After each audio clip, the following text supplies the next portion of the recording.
Oke,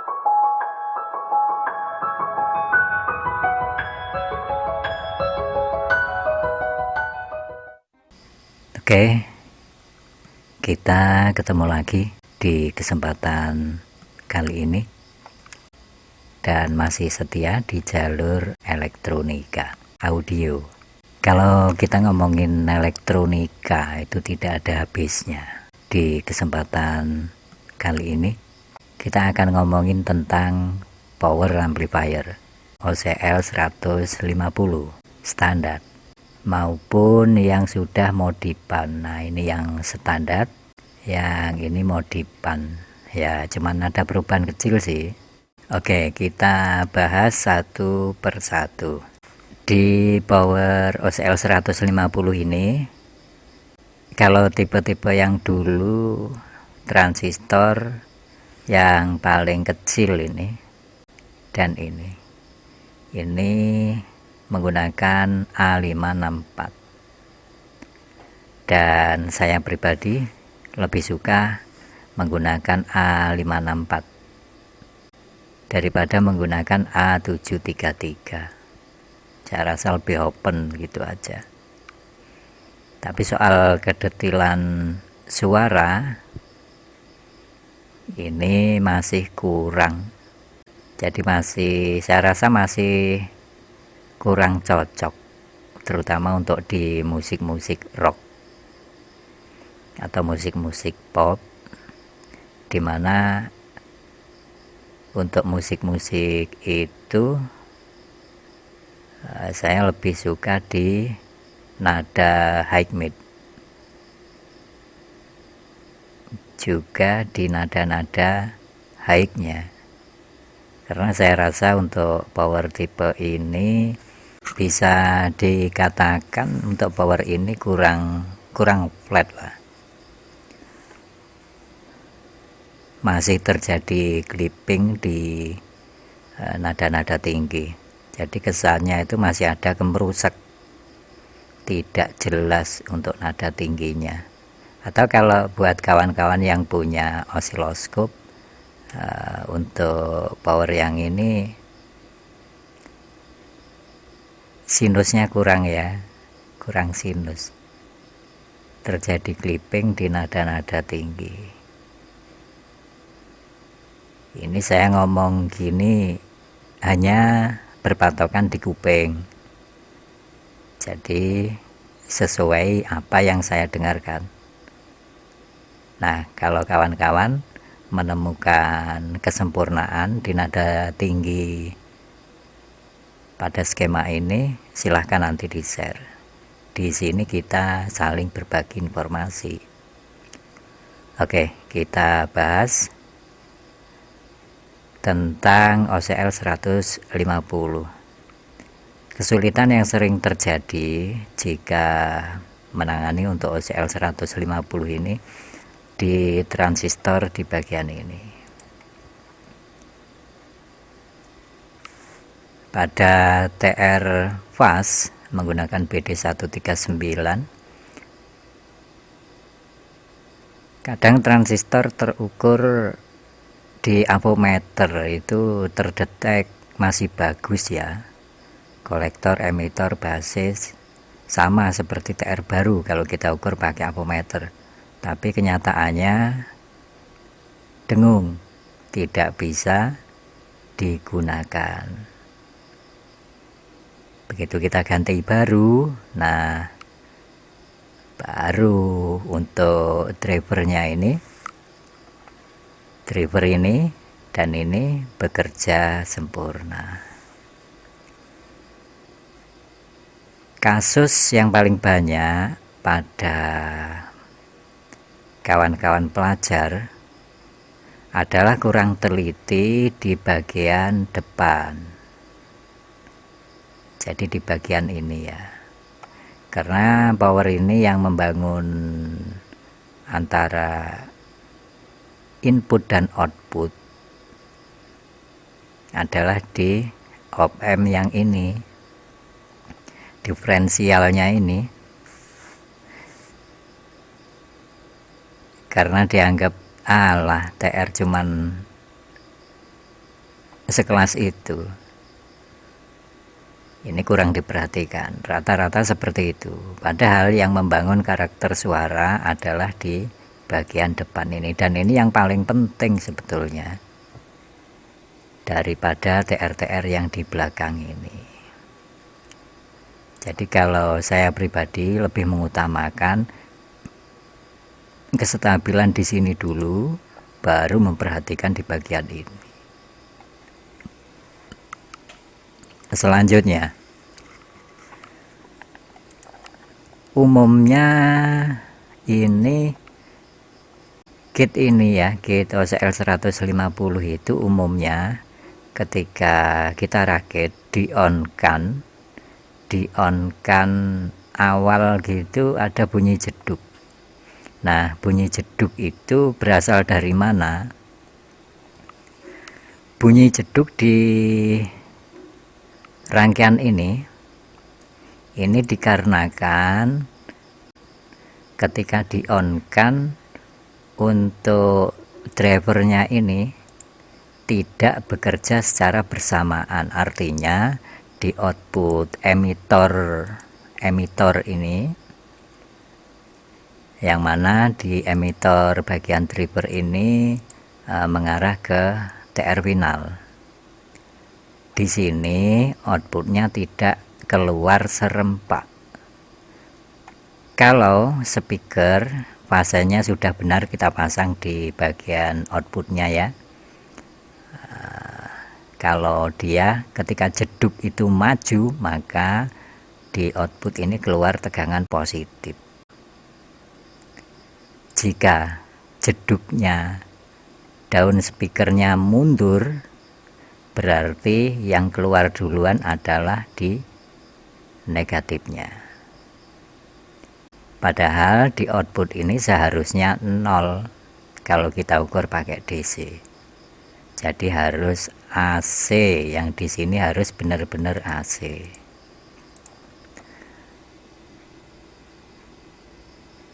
Umumnya untuk driver ini ketika kosongan out dari driver positif dan driver negatif ini keluarnya duluan negatif. Umumnya ya, ada kalanya di positif dulu yang keluar. Nah, baru ketika input kita kasih sumber, misalkan dari HP gitu, ketika musik kita on, nah baru di kedua titik ini dan ini baru keluar tegangan hampir serempak. Oke, biasanya dengan hanya menggunakan driver sekelas TIP 3132, D313, B507, berarti ini penguatan 2 tingkat ya, 2 tingkat. 3 termasuk finalnya. Output di sini dan di sini positif dan negatif dari driver kalau disuplai dengan tegangan 25 volt DC CT, ini sudah keluar sekitar 0,35, maka masih aman digunakan untuk ngedrip TIP 2955 dan TIP 3055. 25 volt loh ya, pakai tegangan kerja 25 volt. Tapi jika di sini keluarnya terlalu besar, lebih dari 0,35, maka transistor ini panas. Di TR final ini panas. Nah, cara menurunkan gimana? Cara menurunkan adalah dengan memodifikasi di sini dan di bagian ini.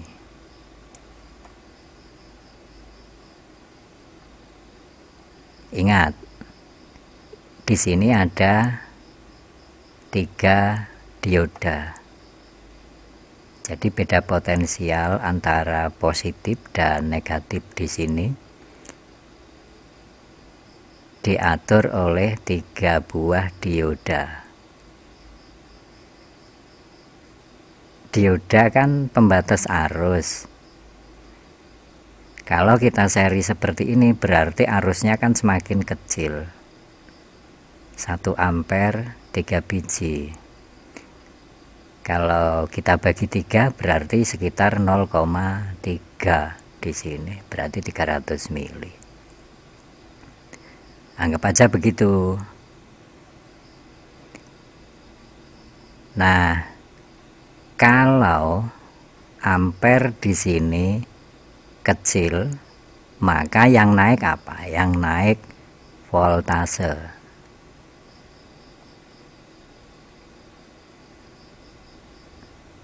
Jika ampere di sini kedua titik ini kita perkecil, maka di titik masing-masing basis ini akan semakin besar voltasenya. Tetapi jika dioda ini kita perbesar, taruhlah diambil 1 biji, berarti di sini tinggal menggunakan 2 biji dioda, maka karena arus di kedua titik ini sudah naik, maka voltasenya turun. Nah, berarti kalau di sini voltasenya turun, di sini dimungkinkan voltasenya juga turun di bagian ini dan ini. Begitu. Jadi cara memperkecilnya bagaimana? Salah satu caranya adalah mengurangi dioda di sini. Salah satu saja, atau dengan merubah nilai 4K7 di bagian ini.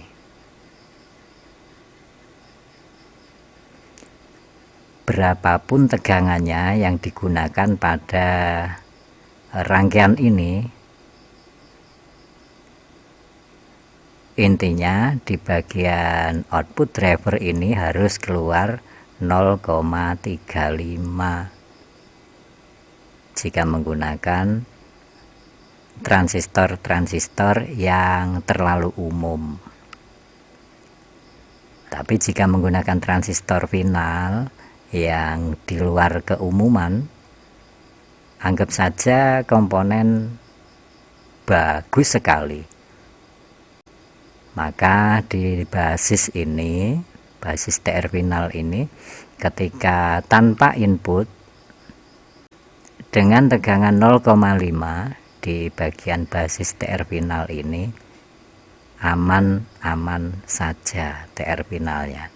Tapi kalau transistornya yang umum, jangan disetting di 0,5, jadi harus di bawah 0,5 ketika input kita matikan. Nah, itu cara setting di bagian driver sampai ke finalnya. Sekarang cara merubah atau memodifikasi hasil suaranya.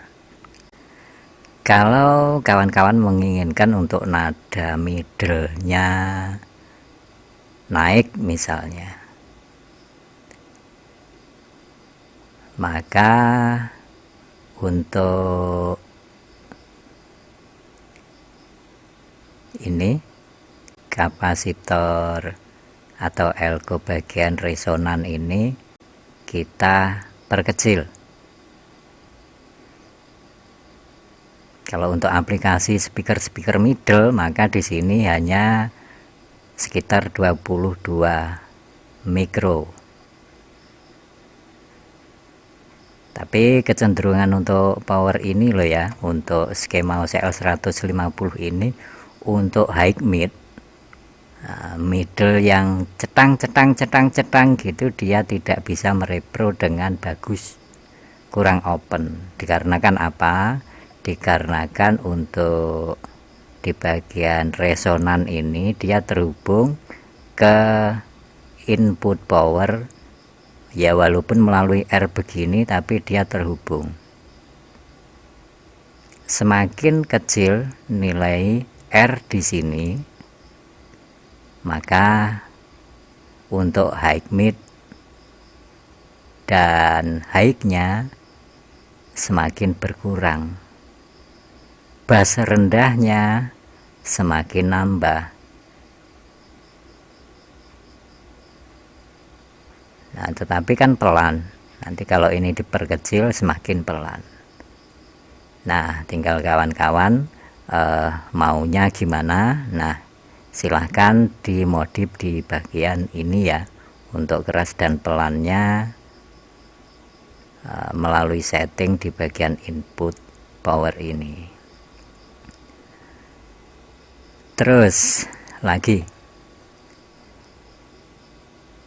R560 ini adalah untuk menaikkan amplitudenya. Jadi kalau R560 ini kita perkecil, komponen kesemuanya ini tetap itu saja, tetap yang kita tampilkan ini, dengan hanya memperkecil R560 ke arah ground ini, volume sudah naik, volume input sudah semakin besar.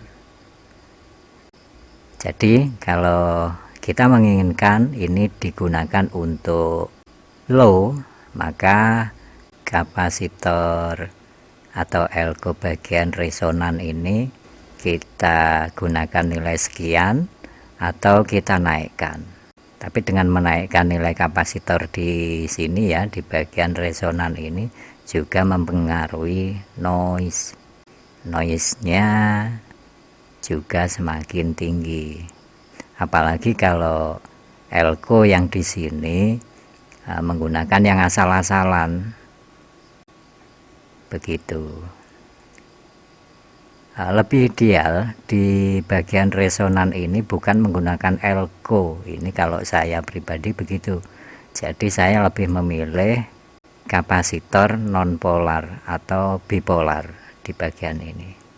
Voltnya nggak perlu gede, masih cukup 16 volt saja.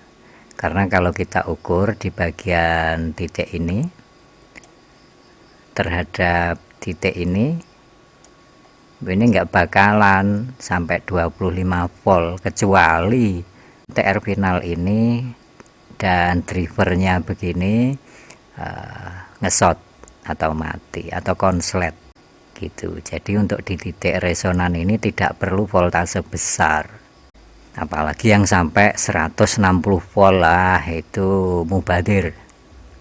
Terus lagi untuk bikin keras hasil suara dari power ini, kita rubah di bagian ini. Standarnya di bagian negatif feedback ini adalah 33 kilo. Ini skema yang lama. Nah, kalau skema-skema yang baru di sini bisa aja pakai 47K.